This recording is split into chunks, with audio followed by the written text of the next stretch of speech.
Hello beautiful souls, मैं हूँ कौन। चलिए आज आप बताइए, कहीं इतने दिनों में मुझे भूल तो नहीं गए। इस दिवाली पर हम साथ मिलकर रामायण की एक खास यात्रा शुरू कर रहे हैं। इस सफ़र में हर दिन एक नई कहानी, एक नई सीख आपके साथ बांटूंगी, जो आपके दिलों में दीपावली की रोशनी और गहरी कर देगी। क्या आप तैयार हैं इस दिव्य यात्रा के लिए? भाग 1, श्री राम का जन्म, एक दिव्य आगमन। राजा दशरथ अयोध्या के एक महान सम्राट थे, परंतु उनकी एक गहरी पीड़ा थी। उनके पास राजपाट, यश और वैभव था, परंतु वे संतानहीन थे।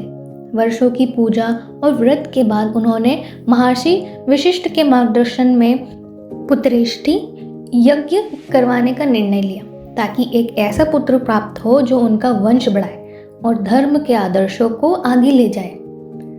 इस यज्ञ के परिणाम स्वरूप देवी कौशल्या को एक दिव्य फल प्राप्त हुआ और उनके गर्भ में भगवान राम का जन्म हुआ। कहते हैं कि उस रात अयोध्या नगरी का हर कोना दीपों की रोशनी से जगमगाया था।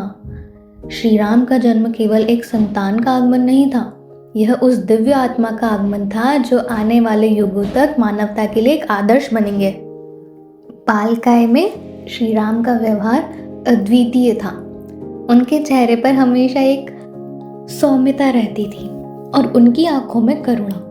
उनका दिल साहसी और बुद्धिमान था। उन्होंने अपने चारों भाइयों के साथ गुरु वशिष्ठ के आश्रम में शिक्षा ग्रहण की, जहां उन्होंने न केवल धनुर्विद्या सीखी बल्कि जीवन के आदर्शों को समझा और सीखा।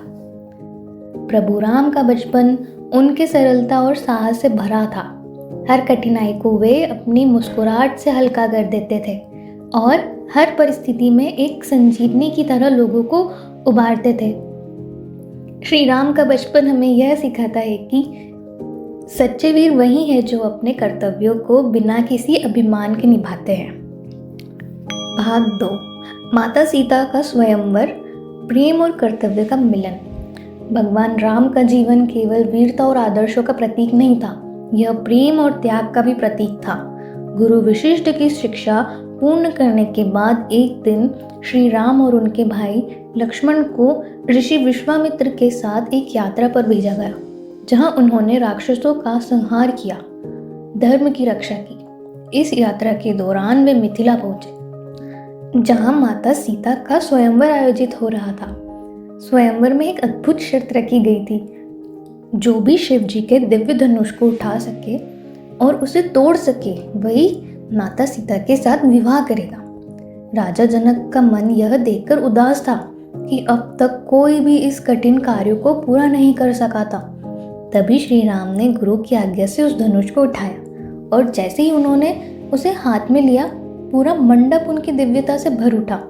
श्री राम ने शिव जी के उस धनुष को ऐसा झटका दिया कि वह टूट गया और उनकी शक्ति और सामर्थ्य का प्रमाण बन गया। इस प्रकार श्री राम ने प्रेम और कर्तव्य का आदर्श प्रस्तुत किया। उन्होंने माता सीता के रूप में एक साथी पाया जो उनके हर संघर्ष और सुख दुख में उनके साथ खड़ी रहने वाली थी।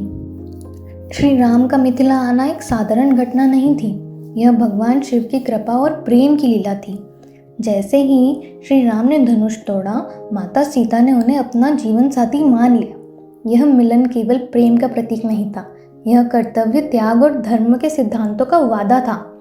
इस पहले भाग में हमें यह सीख मिलती है, श्री राम का जन्म और उनके जीवन का हर कदम हमें प्रेम, कर्तव्य और आस्था की ताकत दिखाता है। चाहे वह राजा दशरथ की प्रार्थनाएं हो या राम सीता का मिलन, हर घटना हमें यह याद दिलाती है कि सच्चा प्रेम और सच्चा कर्तव्य हमेशा साथ चलते हैं। यह दीपावली हमें यही सिखाती है, हर अंधकार के बाद एक उजाला आता है और उस उजाले में प्रेम और आस्था का दीप जलता है। तो ये था हमारे 4 भागों में बटी रामायण श्रृंखला का पहला भाग। अगर आपको ये कहानी पसंद आई हो तो मेरे इस चैनल को ज़रूर सब्सक्राइब करें और अपने दोस्तों के साथ शेयर करें, ताकि इस दिवाली हम सभी के दिलों में रामायण की रोशनी फैले। कल फिर मिलते हैं रामायण के अगले अध्याय में। आप सभी को दिवाली की बहुत बहुत शुभकामनाएं। राधे राधे।